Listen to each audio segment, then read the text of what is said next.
नमस्कार साथियों, मैं शशि प्रताप सिंह, राष्ट्रीय संयोजक नेशनल इक्वल पार्टी,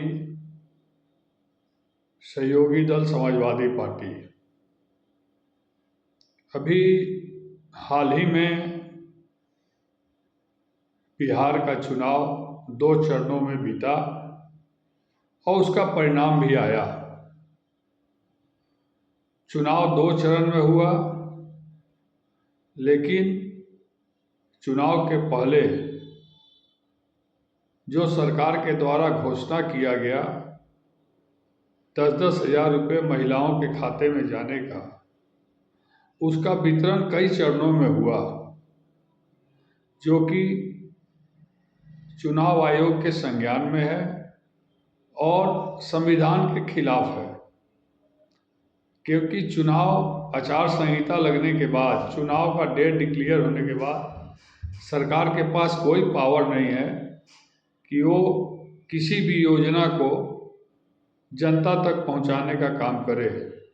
जो भी योजना होती है चुनाव की प्रक्रिया शुरू होने के पहले होती है, लेकिन इस बार पहली बार भारत के इतिहास में देखने को मिला, योजना चुनाव के पहले घोषणा हुई और योजना को क्रियान्वयन किया गया चुनाव के दरमियान। कई चरणों में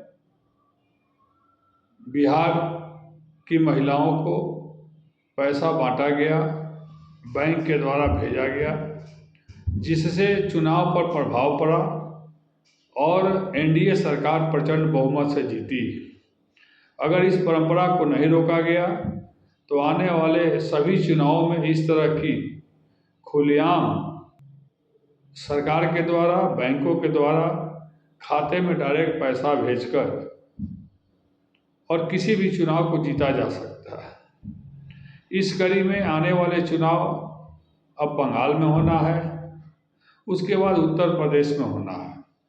अगर यही हाल रहा, इसी तरह सरकार करती रही, तो मुझे लगता है विपक्ष को चुनाव लड़ने की ज़रूरत नहीं है। क्योंकि अमूमन 500 और 1000 रुपये में वोटर इधर से उधर हो जाते हैं और यह 10,000 रुपये का रकम बहुत बड़ा रकम होता है, जिस रकम के माध्यम से पूरा परिवार इधर से उधर वोट दे सकता है। अब बिहार में घटना घट गई। अब उत्तर प्रदेश और बंगाल के लोग की निगाह इस पर टिक गई है कि कब बंगाल में चुनाव हो और कब उत्तर प्रदेश में चुनाव हो, और हम लोग के घर की महिलाओं को भी 10-10 हज़ार रुपया खाते में डायरेक्ट आएगा। मेरा सिर्फ यही कहना है कि अगर यह परंपरा चल गई, आगे भी चलती रही, तो राजस्व का नुकसान तो ज़बरदस्त होगा, लेकिन उस राजस्व का भरपाई सरकार आम टैक्स पेयरों से लेगी और उस पैसे को बांटकर वो चुनाव जीतती रहेगी। जब इसी तरह पैसे बांटकर चुनाव जीतने का खेल और प्रक्रिया चलती रहेगी, तो विपक्ष के लोगों को चुनाव लड़ने का कोई मतलब नहीं है। और जहाँ तक मेरा अनुमान है कि जिसके पास अब घर घर 10,000 रुपया देने की कैपेसिटी होगी, वही चुनाव मैदान में आएगा।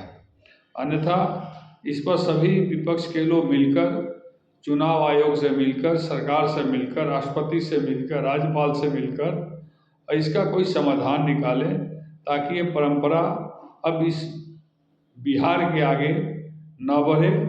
जय हिंद, जय भारत।